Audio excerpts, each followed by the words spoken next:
میں نے کل بھی آپ کو ایک مفید مشورہ دیا تھا، اگر آپ 1000 دینار میں سے 100 دینار نہیں دے سکتے تو 10 دینار ہی دے دو، تاکہ اگر کسی غریب فقیر محتاج کو آپ کا مال ملا ہے تو اس کا بھی کچھ بھلا ہو جائے۔ ابن جریر طبری کہتے ہیں کہ اسی طرح دوسرا دن بھی بیت گیا اور خراسانی شخص اس کا مال نہیں مل سکا۔ جب تیسرے دن کی صبح ہوئی تو پھر وہ آ کر اپنے گمشدہ مال کا اعلان کرنے لگا جسے وہ پہلے ہی دن کر رہا تھا۔ اب وہ پھر وہی بابا جی کھڑی ہوئی اور انہوں نے کہا، خراسانی بھائی، میں نے پرسوں آپ کو 100 دینار انعام کا اعلان کرنے کا مشورہ دیا تھا، لیکن آپ نہیں مانے۔ کل 10 دینار کا مشورہ دیا، اس پر بھی آپ نے انکار کر دیا۔ چلو 1 دینار انعام کا ہی اعلان کر دو۔ ممکن ہے کہ جس غریب کو مال ملا ہے اس کے گھر میں کئی دن سے فاقہ ہو، تو وہ 1 دینار سے اپنے اہل و عیال کے لیے کچھ کھانے کا ہی انتظام کر لے گا۔ خراسانی شخص نے پھر بڑی تنگ دلی کا مظاہرہ کرتے ہوئے کہا کہ میں 1 دینار بھی دینے کے لیے تیار نہیں ہوں، اپنا مال لوں گا تو پورا لوں گا، ورنہ روز قیامت ہی فیصلہ ہوگا۔ جب بابا جی نے سنا تو ان کا پیمانہ صبر لبریز ہو گیا اور اسی خراسانی شخص کا دامن اپنی طرف کھینچتے ہوئے کہا، میرے ساتھ آؤ، میں تمہارا مال واپس کر دوں۔ اللہ کی قسم، جب سے یہ مال مجھے ملا ہے میں ایک پل بھی سکون کی نیند نہیں سو سکا۔ ابن جریر طبری کہتے ہیں کہ میں بھی چپکے سے ان کے پیچھے پیچھے چل دیا۔ بابا جی اپنے گھر میں داخل ہوئے، دینار لیا اور باہر نکل کر وہ ساری دینار اس خراسانی شخص کو دیتے ہوئے کہا، اللہ تعالیٰ مجھے معاف کر دے اور اپنے فضل سے ہمیں رزق عطا فرمائے۔ جن کے پیچھے گھر سے رونے اور سسکیوں کی آواز صاف سنائی دے رہی تھی کہ سب کئی دن سے فاقے اور بھوکے تھے۔ اس خراسانی شخص نے تسلی سے اپنے دینار گنے اور روانہ ہو گیا۔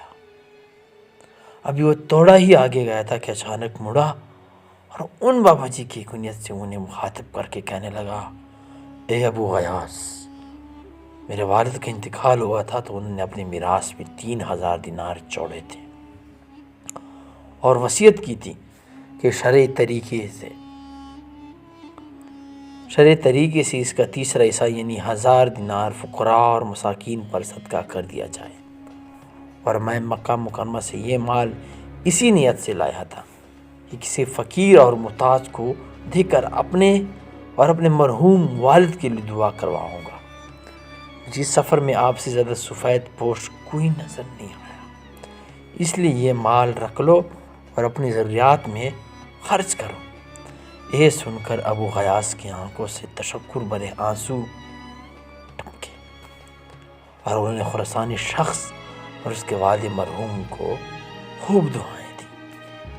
جب وہ خراسانی شخص وہاں سے جانے لگا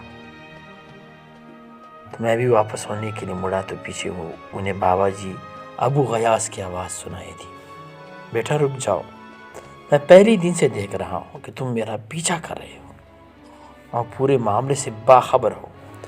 میں نے اپنے شیخ احمد بن یونس بروئی سے اور انہوں نے امام مالک سے اور امام مالک نے حضرت نافع رحمۃ اللہ علیہ سے سنا کہ حضرت عبداللہ بن عمر رضی اللہ عنہ بتا دیے کہ جب نبی کریم صلی اللہ علیہ وسلم نے حضرت عمر اور حضرت علی رضی اللہ عنہ کو فرمایا کہ جب اللہ تعالیٰ تمہیں کوئی ہدیہ تحفہ بغیر مانگے اور بغیر نفس کے انتظار کے دے دے تو اسے قبول کر لینا اور رد نہ کرنا۔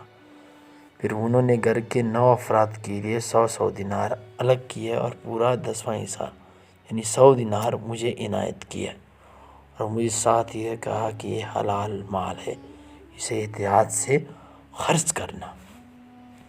ابن جریر طبری کہتے ہیں میں وہی 100 دینار 200 سال تک خرچ کرتا رہا اور خوب علم حاصل کیا۔ اللہ کریم ہم سب کو اپنے لطف و احسان سے اس کا یقین عطا فرما دے کیونکہ جو رزق ہمارے نصیب میں لکھا ہے وہی ہمیں ضرور ملے گا، چاہے وہ کہیں بھی ہو، اور جو رزق ہمارے حصے کا نہیں ہے وہ ہمارے کام نہیں آئے گا، وہ ہمارے ہاتھ میں ہی کیوں نہ ہو۔ بس رزق حلال کا اہتمام اور حرام روزی سے بچنے کے لیے یہی کنجی ہے۔ باقی رزق حلال کے لیے محنت اور مسنون دعائیں اور مقبول وظائف سے بھی بندے کو اللہ تعالیٰ سے جوڑنے کے لیے ذرائع اور بہانے ہیں۔ اس طرح کی مزید ویڈیوز کے لیے ہمارے چینل کو سبسکرائب اور ویڈیو کو لائک کریں۔